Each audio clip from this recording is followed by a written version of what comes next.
What's up, fellas? In the first of today's videos, we're going to be taking a look at a trade rumor revolving around Victor Oladipo. And I know we've talked about Oladipo a lot lately, but this particular rumor is really interesting to me because it involves the Golden State Warriors, a team that I talked about recently, kind of the possibility of them making a significant move this season, maybe potentially involving James Wiseman, potentially involving that Minnesota pick that they hold on to.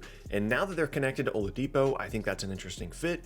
And that's just kind of a combination that I want to talk about in today's video. But really quickly, before we get started, if you enjoy content like this, then consider subscribing. I upload twice a day, every single day on this channel, so it's a great place for consistent NBA content. If you're new here, what's up? My name is Tucker, by the way. If you enjoy the content, you can leave a like rating on the video, and you can check me out at various socials at the bottom of the screen and a link tree down in the description below to hang out with me outside of these videos. With those things said, let's talk about this rumor. So essentially, all this rumor is saying is the Golden State Warriors are interested in Victor Oladipo. They think that he could be a potential good fit to their roster.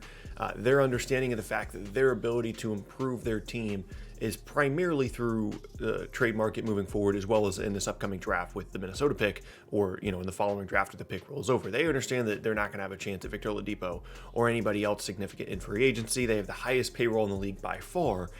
And so they're looking at this as an opportunity to upgrade their roster and then potentially go into the offseason, with some draft capital as well to make some things happen. So let's kind of talk about the fit, then we'll talk about how this could happen, then we'll talk about whether or not it actually would happen. So as I kind of talked about in that previous video about Golden State, you really have to kind of evaluate where you think this team is. Do you think that they're in a situation where they can wait for, Klay Thompson to get back fully healthy, and Draymond is still going to be good, and Steph is still going to be really good a couple years from now.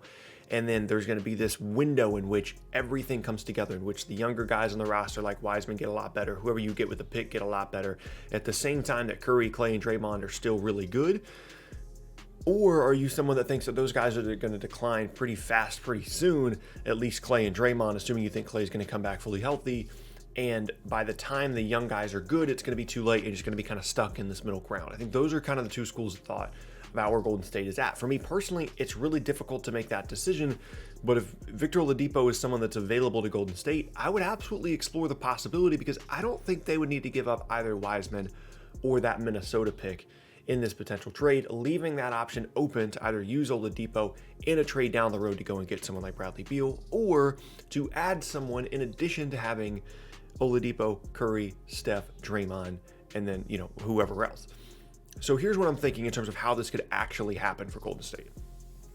So from a contract standpoint, there's two different things that work here. One, the Wiggins contract and Oladipo's fit up relatively nicely. You could do, Oladipo and PJ Tucker in exchange for Wiggins and draft compensation, whether that be a Warriors pick, whether that be multiple Warriors picks, whether that be the Minnesota pick, whatever the case may be. My ideal scenario here, I would imagine, for Golden State would be trying not to give up the Minnesota pick or the Wiseman pick initially in the Oladipo trade. If you want to bring that into the equation later on because there's a lot more interest in Oladipo than you think that there would be, than you thought that there would be, then that's fine. But initially, you're trying not to, right? So with that in mind, Wiggins and a top 5 protected 2022 pick and a couple of seconds in exchange for Oladipo and PJ Tucker is not a bad deal. That assumes that the Rockets want Andrew Wiggins, who's had a nice season, but I'm still not convinced that anybody really wants to take on that contract, which is fair. The more likely scenario for me in terms of the Warriors potentially trading for Victor Oladipo would be Kelly Oubre, Kevon Looney, and a top 5 protected, let's say 2022 pick from Golden State or 2023 pick from Golden State in exchange for Victor Oladipo. That works for a couple of reasons. One, the Rockets are still in position to sign someone in free agency if they want to. If Kelly Oubre doesn't work out, they still have cap space. They're not taking on a long-term contract the way that they would if they were to bring in Andrew Wiggins. If the Kelly Oubre thing goes well, they can just re-sign him in the offseason. I think it's much more likely that Oubre would re-sign in Houston than it is that Oladipo would re-sign in Houston, and you get that future draft capital as well. For the Warriors, Oladipo fits right into this roster for this season with Steph, and then Oladipo and Draymond. You still keep Wiseman.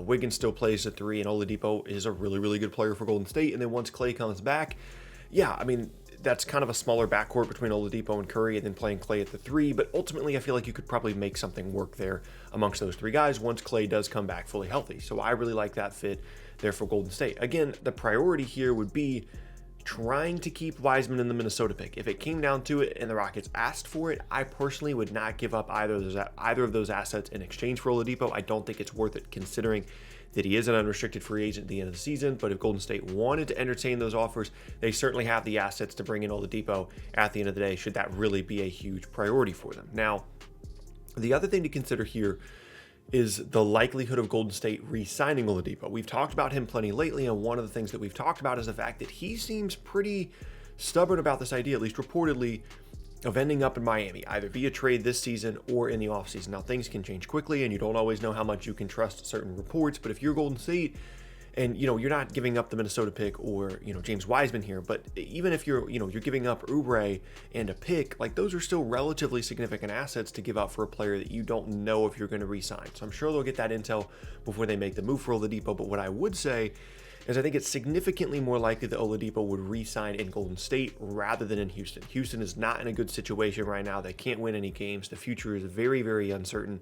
Whereas in Golden State, especially with the addition of Oladipo, assuming they don't give up Wiseman or the pick, the future looks significantly brighter there than it does in Houston. I think it'd be much more likely that Oladipo would re-sign, and Golden State would be pretty motivated to re-sign him, considering the fact that Steph is a free agent in 2022, and they want to make sure that they're continuing to be good.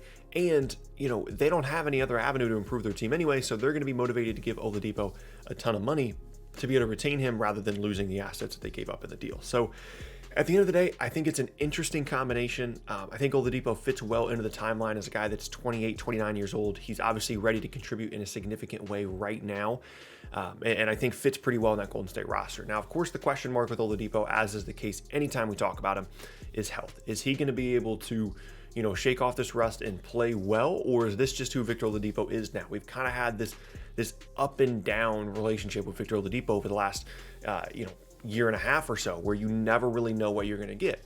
I think the ideal version of Victor Oladipo fits incredibly well in Golden State, and he's the kind of player that they've had a history of fitting with it really, really well into this roster. And again, I think it's a motivated team to be really, really good, this year as well as next, and, kind of giving them some insurance on whatever happens with Klay's injury. But ultimately, it's going to come down to what Oladipo can provide them, and I think that might end up suppressing his value either in, the free agency market or in the trade market, to the point where Golden State might actually consider Oubre and a pick too much in exchange for Victor Oladipo. So, all that stuff kind of depends. Ultimately, I would give this about a 50-50 shot in terms of it actually happening.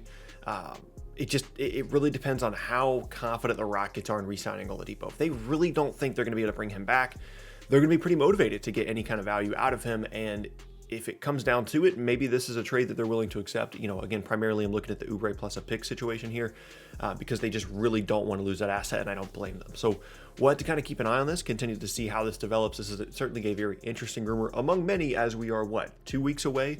A little bit over 2 weeks away now from the NBA trade deadline. Oladipo and Golden State would be certainly an interesting scenario amongst a lot of players that I think are going to potentially be available there in Houston. I'm also interested, if this did go down, I'm interested in what the Rockets think about the possibility of bringing in Andrew Wiggins.